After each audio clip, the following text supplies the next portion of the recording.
అరుదైన కోతితో హీరో 'చియాన్ విక్రమ్' చేసిన ఒక సరదా వీడియో ఇప్పుడు అతన్ని చిక్కుల్లో పడేసినట్టుగా తెలుస్తుంది. అది క్రైమ్ అంటున్నారు.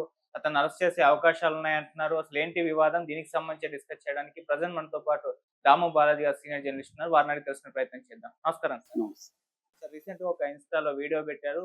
హీరో విక్రమ్ ఒక కోతితో ఆడుకుంటూ ఉంది ఆ వీడియో. సో, అది చూసిన వాళ్ళు చాలా మంది అది క్రైమ్ అని అంటున్నారు. దాని మీద ఎంక్వైరీ కూడా ఇప్పుడు ఏసేసారు. అతను అరెస్ట్ అయ్యే అవకాశాలున్నాయని కూడా అంటున్నారు. అంటే అటువంటి అరుదైన కోతి ఇక్కడ ఉండాలంటే పర్మిషన్స్ కావాలని కూడా అంటున్నారు. సో, ఏంటా వివాదం? మరి దానికి పర్మిషన్స్ తీసుకున్నారా? అసలది కోతి విక్రమ్‌దేనా? ఇప్పుడు అతను అరెస్ట్ అయ్యే అవకాశాలున్నాయా? ఒక టీనేజర్ కోతి. కోతి అంటే దీన్ని లార్ గిబ్బన్ అంటారు. ఇది ఒక ప్రైమేట్ అంటారు దీన్ని. మమ్మల్స్‌లో సంబంధించిన ప్రైమేట్ అని. దీన్ని మామూలుగా అందరూ కోతి అని పిలుస్తారు. ఇది ఒక వీడియో చేశారు. 1 మినిట్ వీడియో చియాన్ విక్రమ్ చేశాడు. అందులో లలిత అదిరే ఆషాఢం శుభకర శ్రావణం డబుల్ ధమాకా అన్ని బంగారు నగలపై తరుగులో 1% తగ్గింపు, పాత బంగారు నగల ఎక్స్చేంజ్ గ్రాముకు 150 రూపాయల అదనం. ఈ ఆఫర్ లలిత జ్యువెలరీ మార్ట్ లిమిటెడ్ అన్ని బ్రాంచుల్లో వర్తిస్తుంది.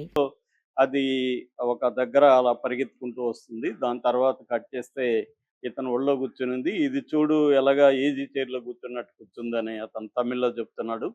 దాని తర్వాత సరదాగా దాన్ని ఆడుకుంటున్నాడు. అది అతని హెయిర్ లాగుతూ ఉంది. దాని తర్వాత అతను అది ఆవులిస్తే ఇతను కూడా ఆవులించి ఎక్కిరిస్తున్నాడు. అలాగా దాంతో ఆడుకున్నాడు. యాక్చువల్‌గా నిద్ర వస్తుందా అని కూడా అడిగాడు. సో, అది ఆయన చేసిన వీడియో అనమాట. సో, ఆ వీడియో విపరీతంగా వైరల్ అయింది. వైల్డ్ లైఫ్ లవర్స్ వీళ్ళు దాన్ని అంటే రిచ్ పీపుల్‌కి రూల్స్ వర్తించవా? ఇదే గాని పేదవాళ్ళు గాని ఇలాగా చేస్తే వాళ్ళ మీద ఇమ్మీడియేట్ కేసులు చేసి అరెస్ట్ చేసి జైల్లో పెడతా ఉన్నారు. ఫోటోలు దిగుతారు. దొరికిన ఎంతమంది అడవి దొంగలు దొరికారని అది ఇదని. వీళ్ళు మాత్రం చేయొచ్చా? దీన్ని ఏ రూల్ కింద వీళ్ళు పెంచుతున్నారు? ఇది ఎందుకంటే రేరెస్ట్ ఎక్స్టింగ్విషింగ్ అంటే అంతరించిపోతున్న జాతికి సంబంధించిన ప్రైమేట్ అనమాట ఇది. దీన్ని ఎలా విక్రమ్ వాళ్ళు పెంచుతున్నారు అనేది పెద్ద ఎత్తున విమర్శలు వచ్చాయి. దాంతో అందరూ వైల్డ్ లైఫ్ అటవీ శాఖ అధికారులని ప్రశ్నించడం మొదలుపెట్టారు. దాంతో తమిళనాడు అటవీ శాఖ అధికారి రంగంలోకి దిగింది. ఈ లోపల విక్రమ్ కూడా దాన్ని వితిన్ 24 అవర్స్‌లో ఆ వీడియో డిలీట్ చేశాడు. సో, దీనికి సంబంధించి ఇప్పుడు డీటెయిల్స్ వచ్చాయి. అసలు ఎవరిది? అది విక్రమ్‌దా? విక్రమ్ ఎందుకు వీడియో చేశాడు? ఇదేమన్నా జంతువుల స్మగ్లింగ్, సీక్రెట్ స్మగ్లింగ్ జరుగుతుందని చెప్తున్నారు. అందులో విక్రమ్‌కి రోల్ ఉందని కూడా కొంతమంది ఫేస్‌బుక్‌లో అక్కడ ఫోటోలు ఇది పోస్టులు పెడుతున్నారు. సో, నేను పరిశీలించినంత మేరకు ఏందంటే ఇది యాక్చువల్‌గా మణిపూర్ నుంచి వచ్చింది. మణిపూర్‌లో లైకు రామ్ సింగ్ అని ఆయన మలేషియా నుంచి 8 ఈ పిల్లల్ని తెప్పించాడు. 8 పిల్లల్ని తెప్పించి అందులో 4 మగ, 4 ఆడ. ఇప్పుడు విక్రమ్ పెట్టుకున్నది ఆడ అనమాట. షీ అని కూడా మధ్యలో అన్నాడాయన. సో, ఈ 8 పిల్లల్ని అందులో 3 వాటిని తమిళనాడులో ఉండే ఈరోడ్‌లో ఉండే పెరుంతురై అంటారు. పెరుంతురై దగ్గర కేశనారన్ అనే అతనికి అమ్మాడు. ఎవరు? ఈ మణిపూర్‌లో ఉండే అతను. ఆ కేశనారన్ నుంచి ఒక ఆడ ఈ లార్ గిబ్బన్ని విక్రమ్ వాళ్ళ మామ ఉన్నాడు సీకే రంగనాథన్. అంటే విక్రమ్ కూతురు అక్షిత ఉంది. అక్షిత మనోరంజిత్ అనే ఒక అబ్బాయిని పెళ్లి చేసుకుంది. ఆ మనోరంజిత్ వాళ్ళ నాన్న పేరు సీకే రంగనాథ్. ఆయన ఒక బిజినెస్ మ్యాను. కెవిన్ కేర్ అనే ఒక కంపెనీ ఉంది ఆయనకి. ఆయన విక్రమ్‌కి వియ్యంకుడు. సో, ఆయనకి సంబంధించి ఒక గెస్ట్ హౌస్ ఉంది ఇంజంబాకంలో. Farm house. ఆ ఫామ్ హౌస్‌లో ఇది జరిగింది. ఆ ఫామ్ హౌస్‌కి విక్రమ్ వెళ్ళాడు. ఆ ఫామ్ హౌస్‌లో వెళ్ళినప్పుడు దీంతో ఆడుకుంటున్నాడు. సరదాగా తను వీడియో చేద్దామని రీల్స్ చేసి పెట్టాడు. ఇది జరిగింది. అంటే ఇది విక్రమ్‌ది కాదు యాక్చువల్‌గా. విక్రమ్ వాళ్ళ వియ్యంకుడిది. విక్రమ్ కూతురు వాళ్ళ మామ ఇది. ఆ ఫామ్ హౌస్‌లో ఇది జరిగిందనమాట. అయితే ఇప్పుడు దీనికి అసలు రూల్స్ ఏంటి అనుకున్నప్పుడు మామూలుగా మనకి లివింగ్ యానిమల్ లేదా స్పెసీస్ రూల్స్ అని ఉంటుంది. 2024 రూల్స్. దాని ప్రకారం ఇవి ఉండాలి. రూల్స్ ఉన్నాయి. పెట్టుకోవాలా లేదనేది. అట్లాగే వైల్డ్ లైఫ్ యాక్ట్ ఉంది. వైల్డ్ లైఫ్ ప్రొటెక్షన్ యాక్ట్ అంటారు. అది ఉంది. తర్వాత సైట్స్ అంటారు. CITES సైట్స్ అంటే అర్థమైందంటే convention on international endangered species regulation act అన్నమాట. సో అంటే మనం ఇంటర్నేషనల్గా అనేక దేశాలు కన్వెన్షన్ ఒప్పుకొని దాంట్లో మెంబర్షిప్ ఉంటుంది. అంటే మీ ఎండేంజర్డ్ స్పీసెస్ని కాపాడాలి, ఎందుకంటే అవి ఇలాగే ఉంటే కొద్ది రోజులు అంతరించిపోతాయి అన్నమాట. సో అందుకని ఈ 2 రకాల చట్టాలు ఉంటాయి. అయితే 2020లో సెంట్రల్ గవర్నమెంట్ ఏంటంటే పరివేష్ అని ఒక ప్రోగ్రాం పెట్టింది, వాలంటరీ డిస్క్లోజర్ అన్నమాట. అంటే ఎవరి దగ్గరైనా ఇలాంటివి ఉంటే మీరంతట మీరే చెప్పేస్తే మీకు శిక్షలు ఉండవు అని చెప్తే 40,000 మంది ఈ ప్రోగ్రాం కింద డిక్లేర్ చేశారు బయటకు వచ్చి, మా దగ్గర ఇవి ఉన్నాయి ఇవి ఉన్నాయి ఇవి ఉన్నాయని. సో అట్లా చెప్పని వాళ్ళు ఇంకా లక్షల మంది ఉండొచ్చు. ఎందుకంటే ఇండియాలో ఈ ఇటువంటి పెట్కి సంబంధించిన వ్యాపారం దాదాపు 2024 లాంటి లెక్కల ప్రకారం $42.6 మిలియన్ వర్త్ ఉంది.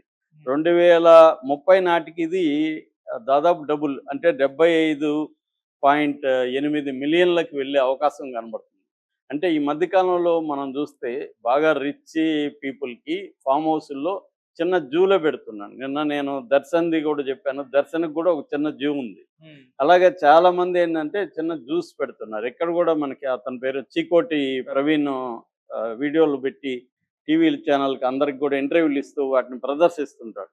రకరకాలుగా ఇవి ఉంటాయి, ముఖ్యంగా సరీసృపాలు అంటారు కదా, అంటే పాములు లేకపోతే అటువంటి వాటికి సంబంధించి ఉంటాయన్నమాట. సో వీటికి పర్మిషన్ తీసుకోవాలి, అటవీ శాఖ నుంచి పర్మిషన్, ముందుగా సర్టిఫికేట్ ఉండాలి, పర్మిషన్ తీసుకోవాలి. అట్లాగే అది ఎండేంజర్డ్ స్పీసీస్ అయితే మాత్రం పర్మిషన్ ఇవ్వరన్నమాట. ఎందుకంటే అవి ఇవన్నీ ఎక్కడి నుంచి వస్తున్నాయి, ఎక్కువగా మలేషియా, థాయిలాండ్, ఇండోనేషియా వీటిలో నుంచి ఫ్లైట్లలో వస్తాయి. ఇటుపక్కేమో మయన్మార్, బంగ్లాదేశ్ నుంచి ల్యాండ్ రూట్స్లో కూడా ఇండియాకి వస్తాయన్నమాట. ఇది ఒక ఇంటర్నేషనల్ స్మగ్లింగ్ బ్యాచ్ ఉంటారు. వీళ్ళు ఏం చేస్తారంటే ఈ పిల్లల్ని తేవడం కోసం తల్లుల్ని చంపేస్తారు, ఒక్కొక్కసారి ఫ్యామిలీని చంపేస్తున్నారు, చంపేసి ఆ పిల్లల్ని తీసుకొచ్చి ఇక్కడ అమ్ముతున్నారు. సో అందుకని ఇది పెద్ద ట్రేడ్గా మారిపోయింది ఇప్పుడు ఇంటర్నేషనల్గా. ఇప్పుడు విక్రమ్ లాంటి వాళ్ళు పెట్టడం వల్ల ఏమైందంటే ఇది నార్మల్, ఎవరైనా పెంచుకోవచ్చు అని చాలామందికి, అరే మనం కూడా ఒకటి పెంచుకుందాం, డబ్బుంటే వాడికి ఏముంది కొనుక్కుంటాడు, అలాగా ఇవన్నీ ఇంకా పెరుగుతుంది ట్రేడ్. కాబట్టి విక్రమ్ చేసింది కరెక్ట్ కాదు అన్న విమర్శలు ఇప్పుడు విక్రమ్ మీద వస్తున్నాయి. అంటే ఇప్పుడు ఈ వాళ్ళ మామ దగ్గర సర్టిఫికేట్ ఉందా లేదా, ఎందుకంటే ఇప్పుడు నేను చెప్పినట్టుగా అక్కడి నుంచి వచ్చాయి కదా, మొత్తం 8లో 3 పంపించాడు అతను, 8 పిల్లల్లో మణిపూర్ నుంచి. అందులో ఒకటి రాగానే చనిపోయిందంట. దానికి పోస్ట్ మార్టం చేయాలి లెక్క ప్రకారం, దాన్ని గవర్నమెంట్కి చెప్పాలి, అటవీ శాఖకి. ఇవన్నీ ఏం చేయకుండా దాన్ని ఎక్కడో పూర్తి చేశారు. సో అది కూడా క్రైమ్ అని చెప్తున్నారు. సో అతని దగ్గర వీళ్ళు కొన్నప్పుడు కూడా సర్టిఫికేట్స్ ఉన్నాయా లేదా చెక్ చేసి కొని ఉండాలి, అవేమీ లేకపోతే మాత్రం క్రైమ్ అని చెప్తున్నారు. ఇప్పుడు దాన్ని ఆల్రెడీ ఈరోడ్కి తరలించారు. ఇప్పుడు దీని మీద ఎంక్వైరీ జరుగుతుంది. ఏమైనా క్రైమ్ అయితే మాత్రం విక్రమ్కి అరెస్ట్ చేయకపోవచ్చు, కానీ ఖచ్చితంగా కోర్టు కేసు అయితే ఎదుర్కోవాల్సి ఉంటుంది. సో అంటే ఈ మధ్య సెలబ్రిటీలు ఎక్కువగా ఎగ్జోటిక్ పెట్స్ అంటారు, అంటే డాగ్స్, క్యాట్స్ సరిపోవట్లేదు వీళ్ళకి.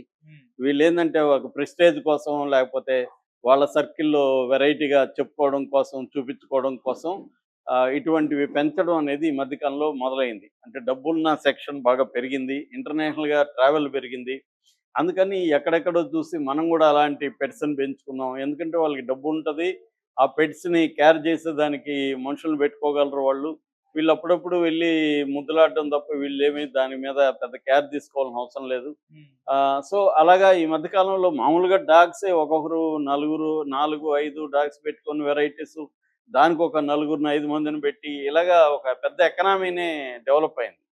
అలాగే ఇప్పుడు ఈ ఎగ్జోటిక్ పెట్స్ కూడా ఇండియాలో నేను ఇందాక చెప్పినట్టుగా దాదాపు 75 మిలియన్ల 2030కి, ఇంకొక 4 ఏళ్లలో 75 మిలియన్ డాలర్లకి బిజినెస్ చేరబోతుంది. అందువల్ల మనం ఇంకా ఇట్లాంటి కేసులు ఎక్కువ వినబోతున్నాం. అయితే దీని నుంచి నేర్చుకోవాల్సింది అంటే ఒక రకంగా విక్రమ్ చేయడం వల్ల ఏమైందంటే దీని మీద ఇప్పుడు అవేర్నెస్ పెరిగింది. గవర్నమెంట్కి సంబంధించిన ఈ వైల్డ్ లైఫ్ డిపార్ట్మెంట్ వీళ్ళు కూడా యాక్టివ్ అయ్యారు. ఖచ్చితంగా వైల్డ్ లైఫ్ యాక్ట్ ప్రకారం వెరీ సీరియస్ క్రైమ్ అది. మామూలుగా మనకి ఏనుగుల్ని చంపి, అడవిలో నుంచి ఏనుగులు పొలాల్లోకి వచ్చి పొలాల్లో రైతుల్ని చంపడం, లేకపోతే పంటలు నాశనం చేసినప్పుడు ఆ ఏనుగుల్ని ఏమన్నా చేస్తే రైతులను అరెస్ట్ చేసిన సందర్భాలు ఉన్నాయి. నాకు తెలిసి మేము కుప్పంలో ఏపీసీఎల్స్ ఉన్నప్పుడు పనిచేసాం. ఏనుగుల రాజ్యం అనే ఒక బుక్ కూడా అప్పుడు తీసుకొచ్చాం.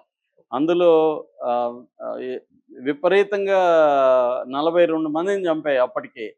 అయినప్పటికి కూడా ఏనుగుకి చిన్న హాని చేస్తే వాళ్ళందరినీ అరెస్ట్ చేసేవాళ్ళు.